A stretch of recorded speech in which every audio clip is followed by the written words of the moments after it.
Taxonomic aids which help us in study of living organism. तो living organism की study, उनकी categorization, उनका classification, उनकी नोमेनक्लेचर, उस चीज में जो आपकी हेल्प करती है that is known as taxonomic aids. तो टैक्सोनोमिक एड्स डिफरेंट टाइप के होते हैं, वन बाय वन हम इनको डिस्कस करेंगे। First one of taxonomic aids is botanical garden. इसका नाम से ही पता लग रहा है, botanical, botany is study of plant. तो प्लांट की स्टडी करने के लिए जो गार्डन एस्टेब्लिश किए गए हैं उनको हम बोटेनिकल गार्डन बोलेंगे।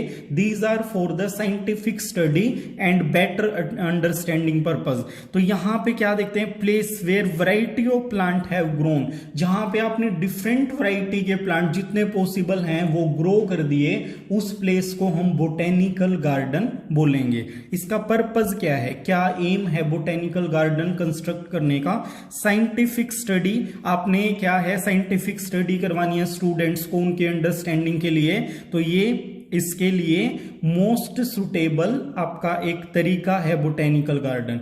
एडुकेट पीपल, लोगों को शिक्षित करने के लिए। इसके बोटेनिकल गार्डन में जो बायोलॉजिकल बैकग्राउंड वाले हैं उनको बेनिफिट मिलेगा ही, साथ में जो नॉन बायोलॉजिकल बैकग्राउंड से बिलोंग करते हैं तो बोटेनिकल गार्डन में उन प्लांट्स का सारा डिस्क्रिप्शन दिया होता है, तो जो उस फील्ड से रिलेटेड नहीं है उनको भी हेल्प मिलती है। तो ये एग्जांपल लें किसी बोटेनिकल गार्डन का इंडिया में, that is the Indian botanical garden. ये इसका नाम है Indian botanical garden which is present in Howrah, Kolkata. Kolkata के अंदर ये सिचुएटेड है। तो यहाँ बहुत ही पुराना बोटेनिकल गार्डन है, इसके अंदर डिफरेंट वैरायटी के प्लांट्स हैं। और ये क्यों फेमस है, because it is having 2800 year old great banyan tree. Banyan tree है यहाँ पे जिसकी एज 2800 साल है। और ये बेनियन ट्री 2800 साल का है तो क्या है, बहुत ज्यादा पुराना हो जाता है। ये 1400 स्क्वायर फीट में फैला हुआ है और इसके अंदर बड़ी बड़ी प्रोप रूट जो साइड से ब्रांचेस से निकल के जमीन में आ जाती है उनको हम प्रोप रूट बोलते हैं। तो इनके अंदर बहुत ही बड़ी बड़ी प्रोप रूट हैं। और एक बात है यहाँ पे बताने वाली सरप्राइजिंग कि इसका जो मेन ट्रंक है, मतलब जो इसका मेन स्टेम था, तना था इस पौधे का, उसके अंदर इन्फेक्शन होने से उसको कट कर दिया गया है। और ये बेनियन ट्री जो है अभी प्रोप रूट के ऊपर ही जिंदा रहता है। तो ये एक बड़ा सरप्राइजिंग प्लांट है, बहुत ही पुराना प्लांट है, इसीलिए इसको मतलब ये इंडियन बोटेनिकल गार्डन जो है ये इतना ज्यादा फेमस है। So this is our first taxonomic aid, that is botanical garden. Second one is zoological park, या सिंपली हम इनको जू बोल देते हैं, चिड़ियाघर, जो बच्चे बड़े चाव से देखते हैं। So protected place for the wild animal, जंगली जो पशु हैं उनके लिए एक प्रोटेक्टेड जो प्लेस बना देती है गवर्नमेंट या कोई और अथॉरिटी है, एजेंसी, उसी को हम जोलॉजिकल पार्क बोलते हैं। इसका पर्पस क्या है, सेम पर्पस है, scientific study and educate the people. और क्या है, एडिशनल प्रोटेक्शन मिलेगा वाइल्ड एनिमल को। अगर वो ऐसे ही हैं, मतलब बिना किसी प्रोटेक्शन के, तो कोई भी उनका शिकार कर सकता है। बट प्रोटेक्टेड एरिया में हंटिंग जो है वो बैन होती है, ह्यूमन एक्टिविटी बैन होती है। Third is museum. तो म्यूजियम में आपको पता है कि जो चीजें बहुत पुरानी होती हैं या अभी ट्रेंड में नहीं है या अभी प्रेजेंट नहीं है, उन चीजों को जहां पे रखा जाता है उस प्लेस को ही हम म्यूजियम बोलते हैं। तो प्रिजर्व्ड एनिमल और प्लांट, प्रिजर्व्ड क्या होते हैं, जो आपने मतलब सेव किए हुए हैं, किसी भी तरीके से उनको प्रिजर्व कर लिया है, ड्राई करके या कैसे भी उनको प्रोसेस करके, उस जगह को हम म्यूजियम बोलते हैं। जैसे यहाँ पे हम एग्जांपल लें इंसेक्ट का, तो उनको ड्राइड फॉर्म में उनको ड्राई कर देंगे, उनका जो वाटर कंटेंट है उसको बाहर निकाल देंगे प्रोसेस करके। उससे क्या होगा, वो एनिमल इंसेक्ट है जो वो आपका खराब नहीं होगा।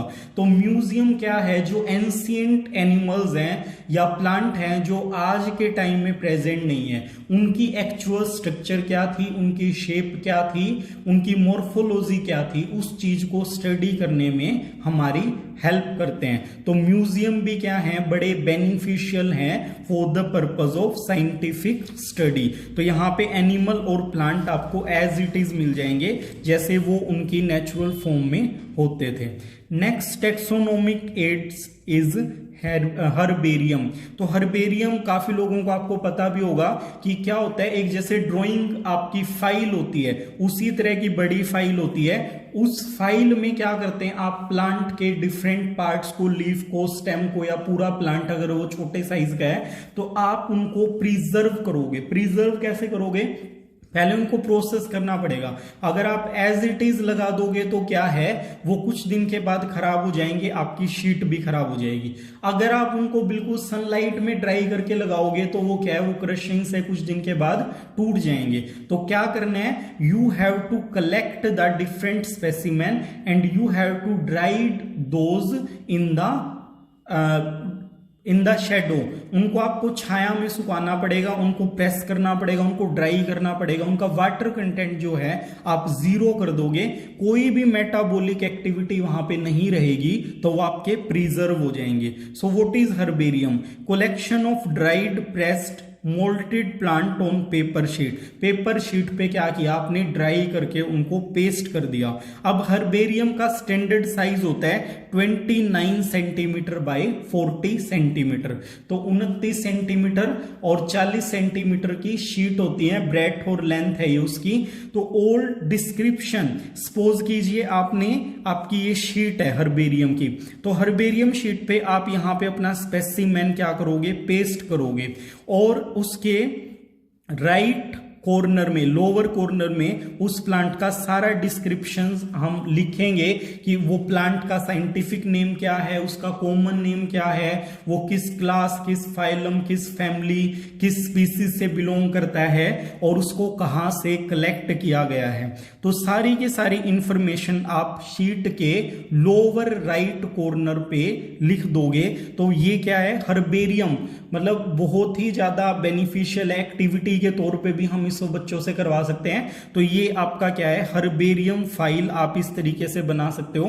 प्लांट को स्पेसिमेन लेके उनको ड्राई करके आप शीट के ऊपर पेस्ट करके उनका पूरा का पूरा डिस्क्रिप्शन उस पेज के राइट लोअर कॉर्नर पे राइट कर सकते हो। तो ये भी साइंटिफिक स्टडी के लिए हम इसको यूज करते हैं, इसीलिए ये आपका टेक्सोनोमिक एड्स कंसीडर किया जाता है। नेक्स्ट इज की क्या होता है, बड़ा ध्यान से आपको इसको समझना है। A set of alternate statement. Alternate क्या होता है, एक दूसरे से अपोजिट। तो आप एक दूसरे से अपोजिट स्टेटमेंट दे दो। Let's take the example of key. तो फर्स्ट कपलेट हम लेते हैं, यहां पे क्या लिखा हुआ है, जैसे आप स्टेटमेंट को अगर ध्यान से पढ़ो, ओनली वन सेल्ड ऑर्गेनिज्म, एक सेल वाले ऑर्गेनिज्म। तो आपको पता है कि वो यूनिसेलुलर होते हैं। Second statement is multi cellular, तो ये शॉर्ट फॉर्म में मैंने लिखा हुआ है कि एक सेल वाले हैं, एक से ज्यादा सेल वाले हैं। तो आपने जो ऑर्गेनिज्म आपको मिला है वो एक सेल वाला है सपोज करो, या मल्टी सेलुलर है।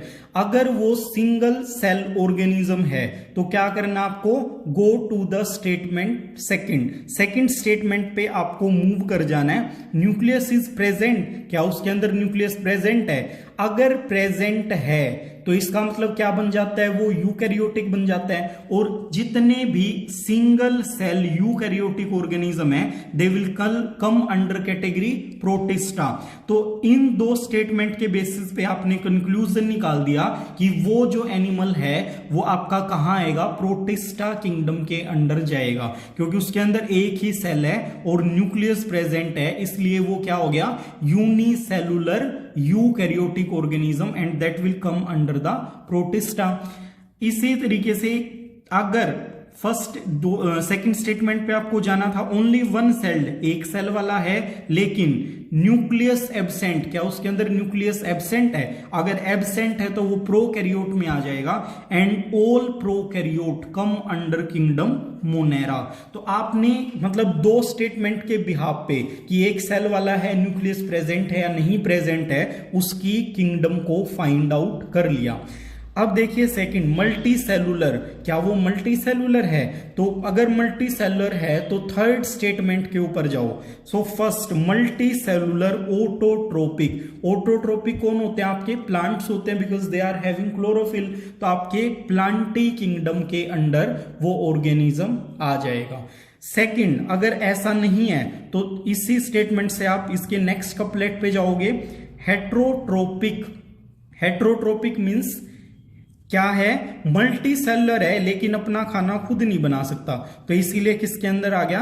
एनिमिलिया किंगडम के अंडर वो चला जाता है। तो आप यहां पे देख रहे हो कि दो स्टेटमेंट के बिहाफ पे आप ऑर्गेनिज्म की कैटेगरी है या किस फाइलम में वो आएंगे, किस किंगडम में आएंगे, वो सब आप यहां पे कंक्लूड कर सकते हो। तो की भी एक बड़ा ही इंटरेस्टिंग टेक्सोनोमिक एड है जो हमें स्टडी में काफी हेल्प करता है। Next is monograph. ये सिक्स्थ आपका टेक्सोनोमिक एड है। मोनोग्राफ के अंदर क्या होता है? स्टडी ऑफ वन टेक्सोन, एक ही कैटेगरी, चाहे आप स्पीसीज ले लो, ऑर्डर ले लो, जीनस ले लो, किंगडम ले लो, फाइलम ले लो, व्हाटएवर, कोई भी आपको एक टेक्सोन लेना है, क्योंकि आपको पता है कि वो सारे के सारे जो 7 है वो डिफरेंट टेक्सोन है। तो उन टेक्सोन की जो स्टडी होती है वो मोनोग्राफ के अंडर आती है। And next is manual, 7th जो आपका टेक्सोनोमिक एड है, इंफॉर्मेशन ऑफ वन स्पीसीज। अगर वन टेक्सोन को स्टडी कर रहे हो वो मोनोग्राफ, और अगर सिर्फ एक ही स्पीसीज, कोई भी स्पीसीज उठा लो, अगर उसकी इंफॉर्मेशन या स्टडी आप कर रहे हो, that will be known as manual. So this